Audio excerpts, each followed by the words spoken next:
Alors, c'est la start-up chinoise dont tout le monde parle maintenant depuis 24 heures, DeepSeek, qui sème la confusion dans le monde de l'IA et qui a réussi au passage à faire trébucher le Nasdaq et surtout Nvidia, notamment Nvidia, avec une perte de 17% hier sur le marché américain. Bonjour Eric. Bonjour mon cher David. Eric Lewin, président de L Finance.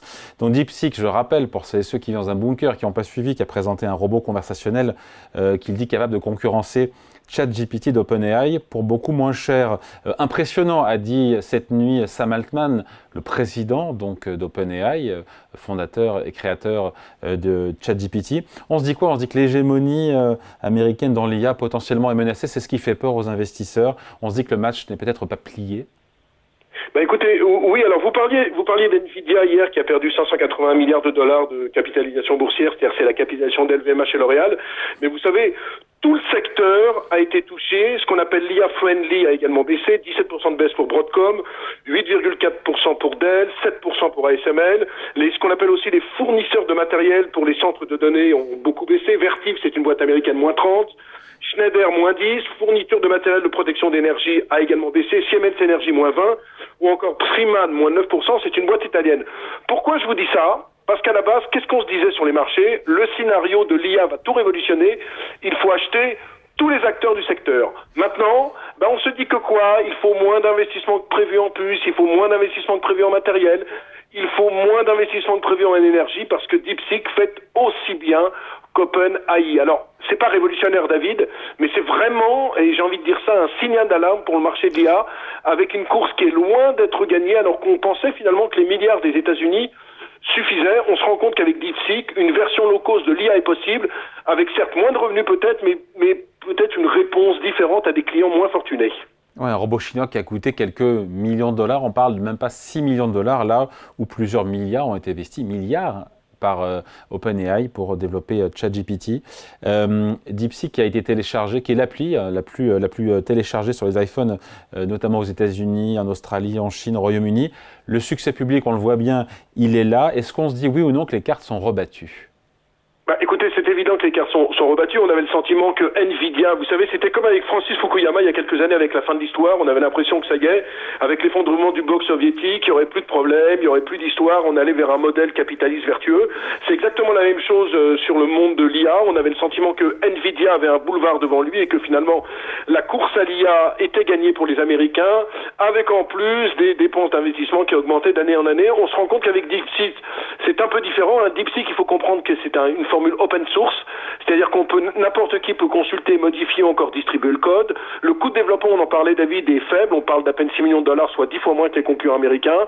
Et puis surtout, ce qui est intéressant, c'est que, alors moi je suis pas un expert de l'IA bien sûr, mais il paraît que le dernier modèle de l'IA, le R1, rivalise avec le modèle le plus performant d'OpenAI.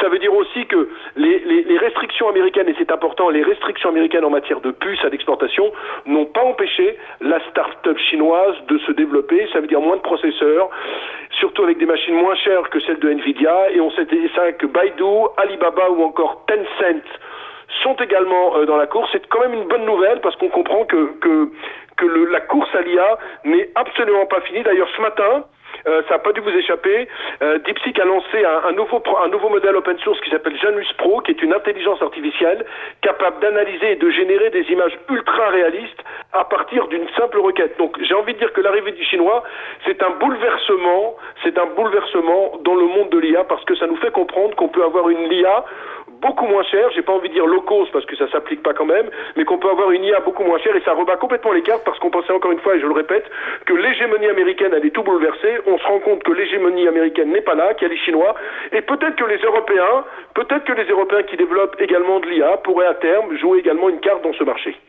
Donc ça veut dire que les valorisations stratosphériques, en tout cas très élevées, de la tech américaine et de tout ce qui tourne autour de l'IA pourraient se mettre à dégonfler. Ce qu'on a vu hier, ça va durer 24 heures, on est peut-être rentré dans une nouvelle phase. Écoutez, quand quand on voit que, par exemple, l'an dernier, pour les GAFAM, les dépenses qu'on appelle d'investissement en capital, les fameux CAPEX, ont atteint 220 milliards de dollars, qu'il est prévu encore 20% cette année, il est bien évident que si on a une IA un peu locaux, ça va rebattre toutes les cartes, c'est-à-dire qu'on va se dire pourquoi acheter les puces d'NVIDIA alors que finalement avec des puces beaucoup moins chères, puisqu'ils n'ont pas la nouvelle génération de puces, nos amis chinois, on peut faire de l'IA également révolutionnaire.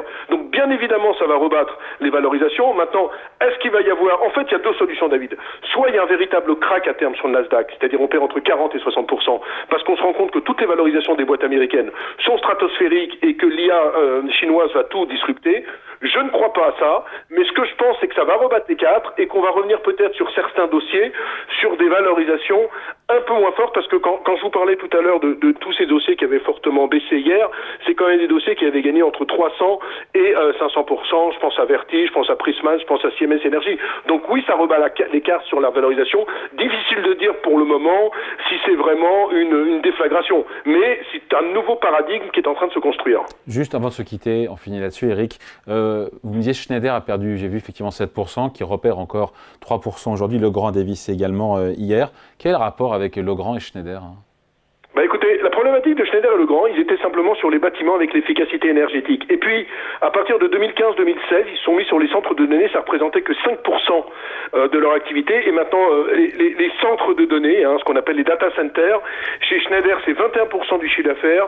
Et chez Legrand, c'est 15% du chiffre d'affaires. Et donc, Schneider, grâce à ça, a gagné 252% en l'espace de 10 ans, 29% en un an. En fait, les investisseurs se disaient que Schneider n'était plus une valeur liée, si vous voulez, à l'électricité ou au matériel électrique, mais vraiment considérer Schneider comme une tech avec des ratios de valorisation de 30 fois les bénéfices. Avant l'onde de choc d'hier, Schneider valait 30 fois ses bénéfices. Donc, si vous voulez, c'est maintenant peut-être un retour à la normale sur Schneider qui monte en puissance dans les centres de données, parce qu'on sait très bien que dans les bâtiments et dans l'immobilier, c'est un petit peu plus compliqué. Donc, ils ont fait vraiment des centres de données l'un des axes de la diversification. Pour Legrand, c'est la même chose, même si c'est simplement 15% de leur chiffre d'affaires dans tout ce qui est des systèmes de refroidissement, notamment des centres de données. Vous savez que la grande problématique, c'est comment refroidir ces puces, comment refroidir tous ces centres de données. Donc Legrand est très bien positionné. Maintenant, sur Legrand, je serai moins sévère que de la part de Schneider, parce que Legrand, c'est simplement 5% sur un an. Et quand on regarde les ratios de valorisation des deux, Legrand, c'est simplement 17 fois les bénéfices. Donc s'il y a une valeur qui doit redémarrer plus rapidement, c'est sans doute Legrand. Mais encore en conclusion, il ne s'agit pas de dire que c'est un signal d'alarme, mais c'est sans doute un nouveau paradigme qu'on est en train de construire dans ce monde si merveilleux de l'intelligence artificielle. Je vous rappelle quand même que OpenAI, l'année dernière, avait levé 6 milliards de dollars, devenant la start-up la plus valorisée au monde, avec 157 milliards de dollars. La course et la bataille est bien lancée. Allez, merci beaucoup. Explication décryptage signée avec brio par Eric Lewin, président de L Finance. Merci Eric, salut.